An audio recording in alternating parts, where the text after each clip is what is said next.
আসসালামু আলাইকুম রহমতুল্লাহ। প্রিয় ভাই বোন আমার, বিসিএস সহ বিভিন্ন চাকরি পরীক্ষা আসা গুরুত্বপূর্ণ একটি অঙ্ক সমাধান করব। যে অঙ্কটি সমাধানের মাধ্যমে এরকম হাজার হাজার অঙ্ক সমাধান করতে পারবেন।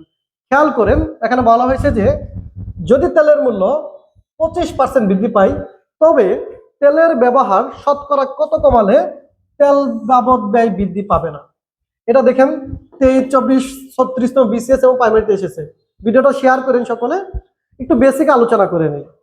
ধরেন আপনি আপনার তেল ব্যবহার করেন যে প্রতি মাসে 100 টাকার জন্য আপনি তেল বাবদ বরাদ্দ রাখেন, কিন্তু ওই তেলের সংকটের কারণে, বৈশ্বিক সমস্যার কারণে তেলের দাম বৃদ্ধি পাইছে।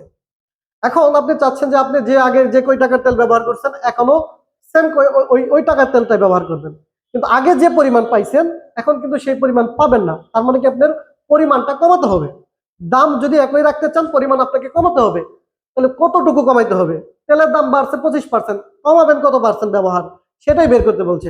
লক্ষ্য করেন কিভাবে করে, যে 25% বৃদ্ধিতে 25% বৃদ্ধিতে হ্যাঁ তেলের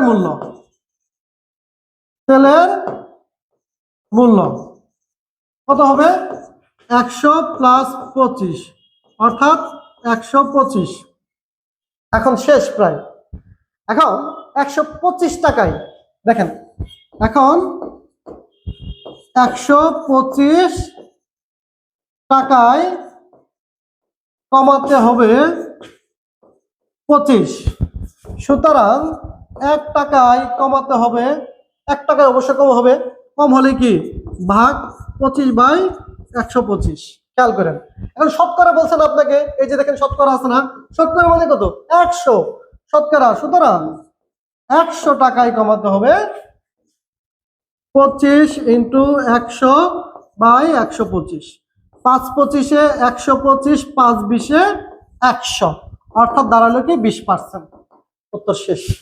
20% কোথায় আছে? এই যে ক নাম্বার আপনার উত্তর। আশা করি বুঝতে পারছেন। যদি বুঝে থাকেন ভিডিওটা শেয়ার করেন। আর আরেকটা অঙ্ক আপনাকে দেই, যেটা প্র্যাকটিস করবেন, আপনারা নিজেরা পারেন কিনা একটু খেয়াল করেন। দেখেন 2 নম্বর যে অঙ্কটা, যেটা চিনির মূল্য 20% বৃদ্ধি পাওয়াতে একটি পরিবারের চিনির ব্যবহার এমন ভাবে কমালো যে চিনি বাবদ ব্যয় বৃদ্ধি পেল না। ওই পরিবারের চিনির ব্যবহার শতকরা কত কমালো? সেম অঙ্ক, সেম নিয়মে আপনি করতে পারবেন। এটা সঠিক উত্তর আমাকে একটু কমেন্ট বক্সে জানিয়ে দিন প্রিয় ভাই বোন আমার। যদি ক্লাসটি ভালো লাগলে অবশ্যই শেয়ার করবেন, এবং এই টাইপের আরো ভিডিও পেতে চাইলে অবশ্যই জসিম টিউটোরিয়ালটা ফলো করবেন। ধন্যবাদ সকলকে। আসসালামু আলাইকুম।